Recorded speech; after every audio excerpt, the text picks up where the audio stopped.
The Athletic has done another one of their annual polls anonymously where they ask different NBA players, just roughly over 100, their opinions on who they think should win certain awards within the NBA. Questions like who would they want to play for in terms of coaches, who they don't like. Also, keep in mind that when the NBA is going through the voting process of MVP, who's going to win the Defensive Player of the Year, sixth man, usually it's 100 different media members that are handpicked and selected. So hence the reason why they are asking roughly 100 different players in the NBA their opinion. Before I break down the answers that these anonymous players gave, let me just say this. As fans, we are influenced by three different groups: the media, the players, and the team staff. Now, oftentimes we don't get unfiltered answers from the players or team staff unless they're already retired and they're a part of the media, or they're doing some type of podcast and they don't mind being forthcoming. So a lot of times we just rely on the media, and I love these moments where we could get a little bit more, even if it has to be anonymously. Let's begin right off the bat. The question, who's MVP? 141 NBA players voted, again anonymously. And as you see, Nikola Jokic and Shai Gilgeous are the two people who are leading the race. Nikola at 41.8%, Shai Gilgeous at 36.9%. I was surprised when I saw this because based off of a lot of debates and things I've been seeing online, it seemed like it was a three-horse race between Nikola, Shai, and Luka. And clearly the players don't feel that way, at least based on these 141 that have voted. Now, it's very interesting to see a name like Donovan Mitchell being brought up in this MVP conversation among the players. Jason Tatum and Giannis Antetokounmpo, I could understand because I hear those names all the time within my favorite sports shows or media, whatever it is. But a name like Donovan Mitchell, when it comes to MVP, I don't hear a lot. And I think that is a name that deserves more recognition when it comes to these kind of conversations, at least within this year when we're looking at the MVPs. So it just shows another layer of insight as to how the players think. With that being said, I'm still going to keep this focus, obviously, on a Shai Gilgeous and a Nikola Jokic because they are the ones who ultimately stand out. And this is one of the quotes that an anonymous player has said when he voted for Nikola Jokic. Quote, he affects the game in many ways that people just can't understand, both offensively and defensively. His defense has gotten a lot better. Here's another quote. He's changed the game. His defense is underrated. He just knows the game so much. Clearly, there's players out there who are saying Nikola Jokic can play defense at least at a decent level from what it seems. I actually did a video about this where I was showing an interesting statistic that would show, hey, maybe Nikola Jokic is a decent defender, or could it be just numbers? Y'all can check that out for yourself. Moving along to Shai Gilgeous-Alexander, I quote, I think he's the most consistent number one option on this team without a consistent helper. Like, there isn't really a clear second superstar, even though Jalen Williams is coming on as well. Here's another quote. Just with what OKC is doing, nobody would be mad if they were a 10 seed with their roster. If they were a 10 seed, nobody would be like, oh, they're having a bad year. And these two quotes that I just read about Shai Gilgeous-Alexander is the reason why, for me, I do like him as MVP. They were literally in the 10th seed last year. They are now at the top of the Western Conference. Shai is playing with a rookie in Chet Holmgren, another young player in Jalen Williams. This is all adding up to them just surpassing expectations. The next question I wanted to get into was who's the best defender. Victor Wembanyama got the most votes. What stood out to me, though, is that the next four guys were all players who guarded on the perimeter, guards who obviously were away from the basket. I touched on this in my video where I was breaking down Defensive Player of the Year, and I was going through all the recipients who won the award, and most of these guys were big men who guarded the paint. And this shows a very, very interesting dynamic and contrast between media members who typically vote for, let's say, that traditional big man who could block shots and play great help defense, versus players who are saying, no, the guys on the perimeter obviously are the ones who they think are the best defenders, at least overall, because they still got Victor Wembanyama number one, even though he could still go out there and contest shots and do a little bit of perimeter defense as well. Here's a quote from somebody who voted for Jrue Holiday as the best defender in the NBA. Quote, I think guard defenders are more impressive because they are on the ball all the time. As a big man, you make up mistakes by helping off your man, so it's easier. Protecting the paint is somewhat easier than staying in front of the ball. I will say I don't fully disagree with this position and this perspective. The only thing I would add on is that a lot of times it's a luxury to have a big man back there that could clean up your mess if you can't stay in front of your man.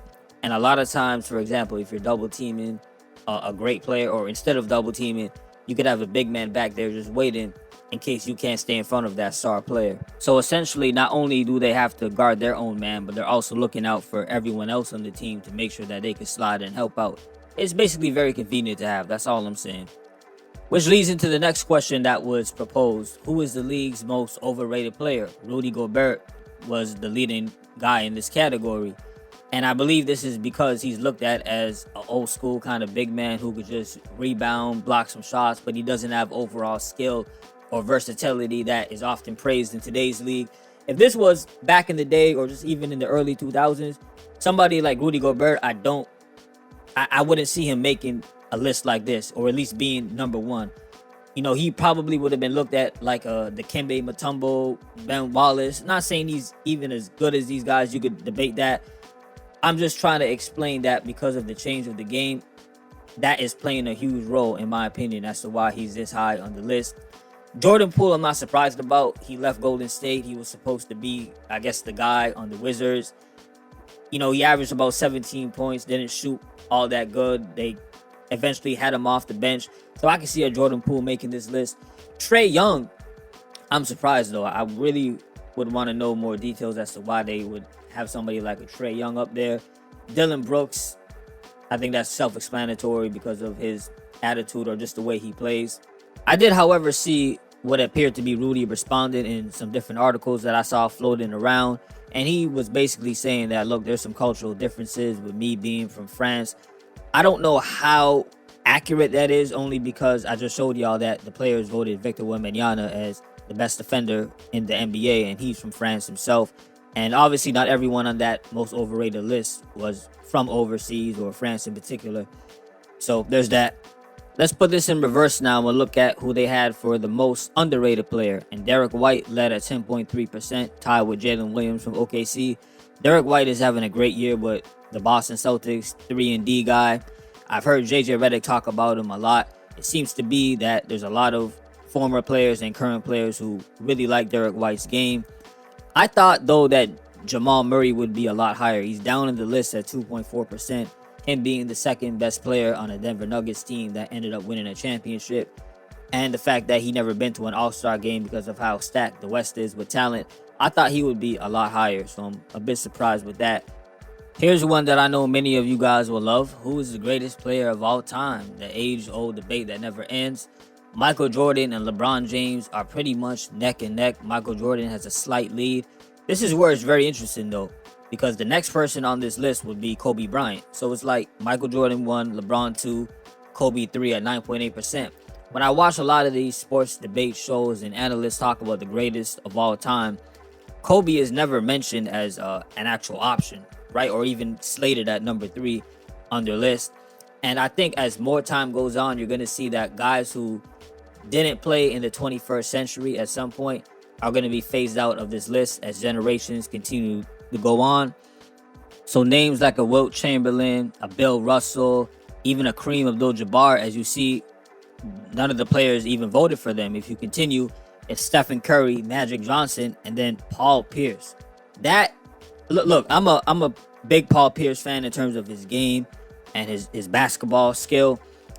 And when I see Paul Pierce on this list, it makes me think that the players are obviously looking at this maybe from just a talent, strictly talent, like who they thought was really nice, forget accolades, awards, who they think is just the best in terms of skill.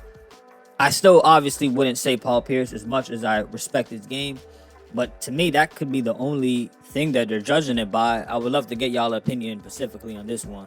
Next, we have which coach aside from your own would you want to play for?